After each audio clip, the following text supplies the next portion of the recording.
നമസ്കാരം. ലേയിലെ തണുപ്പിൽ സിദ്ധാർത്ഥിനെയും കെട്ടിപ്പിടിച്ച് കമ്പിളിയും പൊതിച്ചിറങ്ങാൻ നല്ല രസമായിരുന്നു. ലഡാക്ക് ട്രിപ്പിന്റെ 12ാം ദിവസം, ലേയിലെ 2ാം ദിവസം.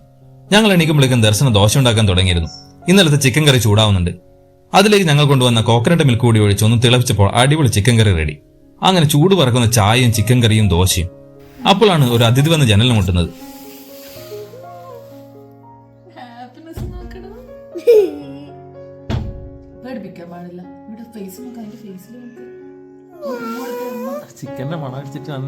ബ്രേക്ക്ഫാസ്റ്റ് കഴിഞ്ഞ് ഞങ്ങൾ നേരെ ലേ പാലസിലേക്കാണ് പോയത്. ഞങ്ങൾ താമസിക്കുന്ന സ്ഥലത്ത് നിന്ന് 15 മിനിറ്റ് ദൂരം. 25 റുപ്പീസിന്റെ എൻട്രി ടിക്കറ്റ് എടുത്ത് അകത്ത് കയറി ഞങ്ങൾ ശരിക്കും അതിശയിച്ചു പോയി. ഇങ്ങനെ ഒരു കൊട്ടാരമോ? ഈ മലമുകളിൽ 11,800 അടി ഉയരത്തിൽ മണ്ണും കല്ലും മരവും കൊണ്ട് പണിയെടുപ്പിച്ച 9 നിലകളുള്ള കൊട്ടാരം.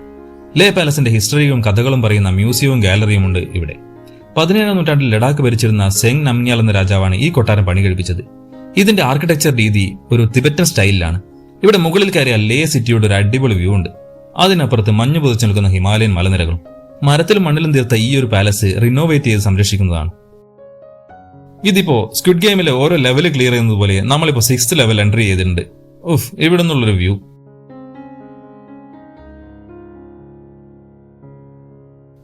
ഇതെന്താണെന്ന് മനസ്സിലായോ? മരക്കഷ്ണങ്ങൾ അടുക്കി വെച്ച് റൂഫ് ഉണ്ടാക്കിയതാണ്. എന്താ അല്ലേ അന്നത്തെ ആ ഒരു ആർക്കിടെക്ചർ രീതി.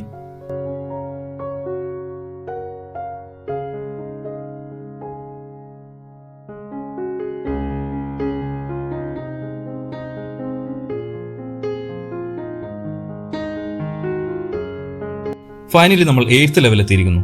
ലാസ്റ്റ് 9th ലെവലാണ്. അത് ക്ലോസ്ഡ് ആണ്. So we are on top of the Leh palace and Leh city. അവിടുന്ന് കുറെ ഫോട്ടോസ് ഒക്കെ എടുത്ത് ഞങ്ങൾ താഴേക്ക് ഇറങ്ങി. താഴേക്ക് ഇറങ്ങുമ്പോൾ ദർശൻ ഇവിടെ വിസിറ്റേഴ്സ് ബുക്കിൽ 4 വരികൾ എഴുതി ചേർത്തു. For the memory of our Ladakh trip. അങ്ങനെ ലേ പാലസിനോട് വിട പറഞ്ഞ് ഞങ്ങൾ നേരെ റൂമിലേക്ക്. നല്ല വിശപ്പുണ്ട്. ലഞ്ച് വീട്ടിൽ തന്നെയാണ് പ്ലാൻ. പോകുമ്പോൾ കുറച്ച് ഫ്രഷ് ഫ്രൂട്ട്സും വെജിറ്റബിൾസും ഒക്കെ വാങ്ങി.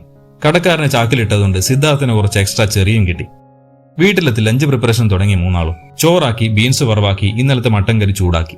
Lunch ready. ലഞ്ച് കഴിച്ച് കുറച്ച് റെസ്റ്റ് എടുത്ത് ഈവനിങ് തിക്സെ മൊനാസ്ട്രി കാണാൻ പോകാമെന്ന പ്ലാൻ. ബാക്കി വിശേഷങ്ങൾ അടുത്ത വീഡിയോയിൽ.